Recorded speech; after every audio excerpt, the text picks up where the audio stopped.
Hello, and welcome to this week's episode of Series of Awakening.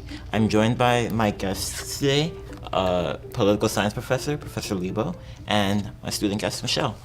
How are you guys today? Good, thanks. Good, thanks. So, my first question to both of you is, what do gun laws in America mean to both of you, and how does this go hand in hand with the argument of our Second Amendment being defended?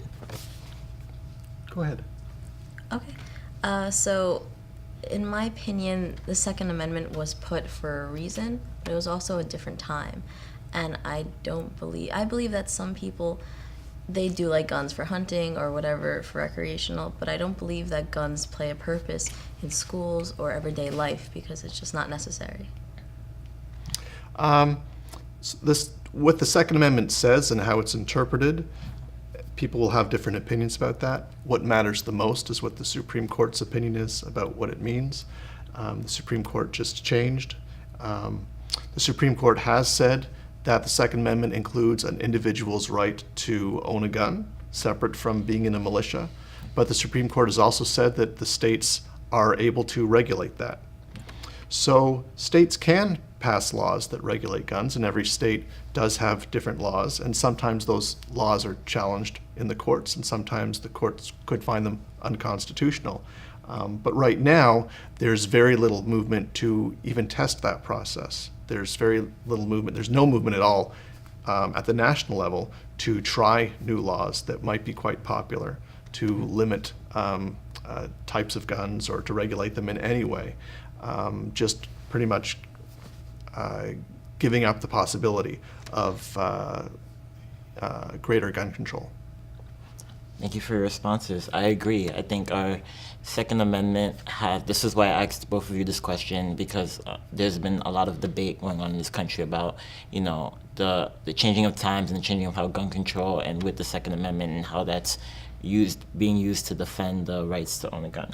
So my second question to you both are, what are your thoughts on a nation seeming to go through endless mass shootings and gun violence being presented and being projected essentially in like cities such as Chicago, and on the media and the president portrays this way. So I want to just know your thoughts about that. There's a huge number of shootings in the United States. 30,000 people a year die from guns, which is unbelievably high compared to other countries, similar countries. And it gets a lot of news, and it's portrayed in different ways by different sides, and certainly one response to it is, there's all these people out there with guns, they're trying to kill people, and so we need to make sure that other people have guns, so we have good guys stopping bad guys with the guns. Well, I'm a social scientist, and the research is out there that doesn't work, that places that have fewer guns have fewer people killed by guns. And it is far, far more likely that putting guns in more people's hands leads to more deaths from guns. But the debate is not really about that social science or about facts. It's sort of about putting a voter or an American citizen, putting them in the mindset of, somebody's coming at you with the gun, and what is it that you, would you like to have one of your own, or would you not? As opposed to thinking about, well, you've got a gun sitting in your house, what's the damage that it could do? If there's a person who's mentally ill in your house, if there's a domestic dispute, if your kid comes in late and you don't know who it is, all these things lead to far, far more guns than that person who's being assaulted and doesn't have a gun in their hand to defend themselves. Yeah, I agree 100%. If you look at the statistics of other countries and shootings and death, you see that gun shootings are really low. I mean, of course we have a high population, so that could serve as something, but even in the UK, I don't believe that all of their policemen actually carry guns. They carry batons or something. I understand sometimes it is necessary, but for daily use, it is really not necessary, especially for officers. Yeah, I agree.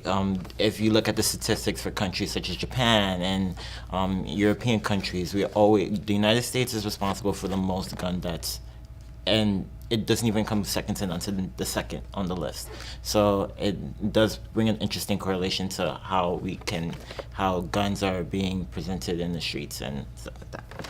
So my last question for you guys is, last year in 2017 and going on to this year, we've seen a huge movement in gun violence especially after the Parkland shooting, and social leaders that are bringing forth the change, such as Emma Gonzalez, that are really helping move the conversation for gun violence. I want to know, what is your take onto them, and what is your take onto the youth about how we can solve this issue?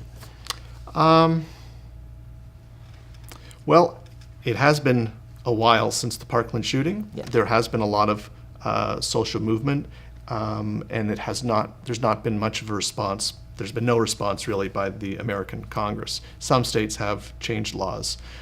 So I guess my thinking would be that, you know, the young people who have been doing this should not be discouraged, because there's an election in 3 weeks, and that's where they should be devoting their attention. I think they'll have an easier time. Gun control at a national level would be more possible with a Democratic Congress than it is with a Republican Congress.